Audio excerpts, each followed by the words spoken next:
Everyone, we're going to start a new chapter book today, and I won't read the whole thing. I'll just read a few chapters. It's called Arthur and the Big Below. It's a Mark Brown Arthur. Chapter book 20. So there are a lot of these books. So we're going to read this one. The text is by Stephen Krensky, and it's based on a teleplay by Joe Fallon. Chapter 1. Open, cried Arthur, wildly waving his arms. He was calling from midfield. His team, Lakewood, was nearing the end of a soccer game against Estabrook.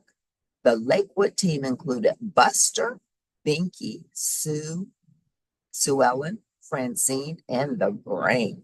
So how many of them were there? Buster, Binky, Sue Ellen, Francine, and The Brain. 5.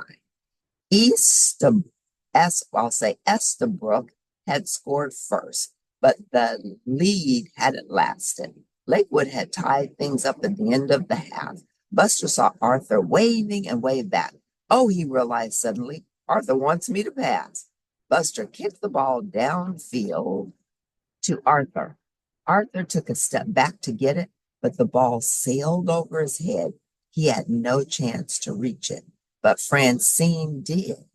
As the ball hit the ground, Francine trapped it neatly and turned toward the opposing goal. 2 defenders were darting toward her. Francine waited until they were close enough, then she faked them out and dribbled past them. The Brain was waiting at the far goalpost. He gave Francine a small nod. Francine nodded back, leaning forward. She chipped the ball toward the goal. The goalie leaped up with her arms extended, but the ball escaped her grasp. Seeing his chance, the Brain jumped forward and headed the ball toward the net. Scored. Lakewood now led 2-1. Prunella and Fern cheered from the sidelines. I knew we'd get ahead, said Fern. I just knew it. We haven't lost a game yet. Prunella nodded. Everybody's playing so well, and there's really good teamwork. If we can keep it up, we'll win the championship for sure. Fern cheered. Then it's on to the Super Bowl, she squealed. Prunella shook her head. There's no Super Bowl in soccer. That's football. No, Fern shrugged. Well, the World Series then, the Fall Classic, Fern, there's no World Series either. That's baseball. Fern frowned. Well, where do we go for soccer? The World Cup, said Prunella. Or the Olympics. Okay, sounds good to me. Tweet. The whistle from the referee signaled the end of the game. As everybody on both teams shook hands, Sue Ellen caught up with Binky. If we win one more game, we make the playoffs, she said. Binky smiled. No problem, he said. We've got a tough team at midfield. Binky, you play midfield. Exactly. Buster came running up to the Brain and clapped him on the shoulder. You really used your head on that last one, he said. The Brain grinned. Buster, I can always count on you to say just the right thing. Buster beamed. Nobody can beat us as long as we have you and Francine. That's right, said Arthur. Francine did a great job setting up the score. Thanks, Arthur, said Francine. You played a good game, too. Fern ran up with the camera. Let me get a shot for the school newspaper. The team gathered around the Brain and Francine, shuffling into position. Say, armadillo with a pillow, Fern told them. Armadillo with a pillow, they shouted, laughing. Fern snapped the picture.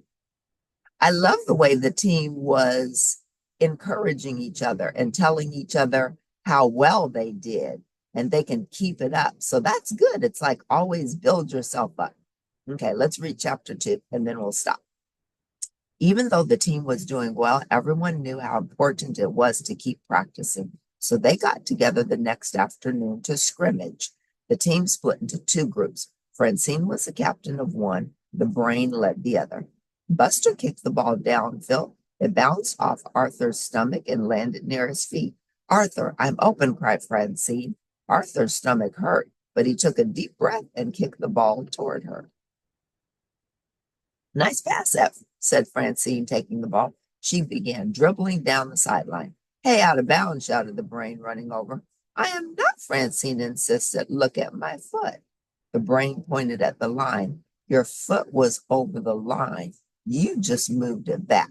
No way. Your eyes are playing tricks on you to make up for the fact that I'm better than you are.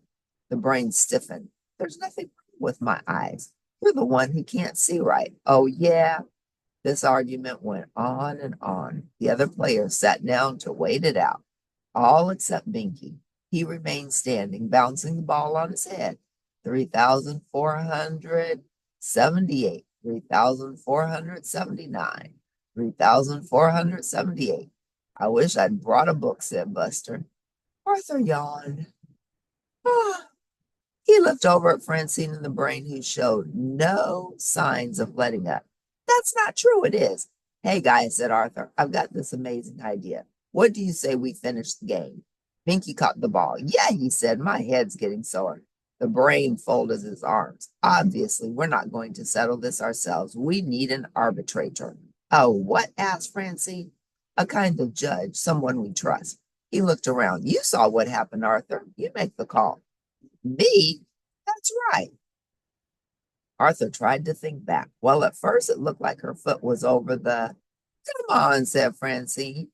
Arthur wears glasses. Are you going to trust what he sees? Now, said the Brain. Let's be fair. Arthur is honest and trustworthy. He put his arm around Arthur's shoulders. Why, there's no better kid in the whole school. Go on, Arthur. Tell Francine she was out of bounds. Arthur shifted his eyes from side to side. The Brain was grinning at him from one direction and Francine was frowning from the other. So now we know this is the Brain, this is Arthur, and of course Francine. Francine sighed. All right, Arthur, you get to decide, but don't just agree with the Brain because boys always stick together. Arthur hesitated, but then he said, it looked like her foot wasn't. The Brain smile faded. Oh, so now you're going to stick up for her. Let him speak, Brain, said Francine. Go ahead, Arthur. Uh-oh, said Binky, cupping his ear with his hand. That's my mom calling. I've got to go home for dinner. Can't you wait a little, asked Arthur. You have the only ball. Binky laughed. I never wait when dinner is ready. He ran off with the ball under his arm. Without a ball, said Buster, the game is over. Then I guess it doesn't matter who's right anymore, said Arthur. He stepped out from between his two feuding friends. I think I'll go home too. Within a minute, everyone had left. Everyone except Francine and the Brain. They just stood there glaring at each other, and neither of them spoke a word. So we'll stop there, and we'll pick up next time with chapter 3. And we'll see what happens. So this was that feud, the Brain, Francine, and Arthur. Okay, so we read chapters 1 and 2. So next time we'll read the next two chapters, 3 and 4. So far, if you like Arthur and the Big Blow Up, please press like and then, and I'll see you next time at Cindy Harper Speaks. I can't wait to see what happens next. Bye for now.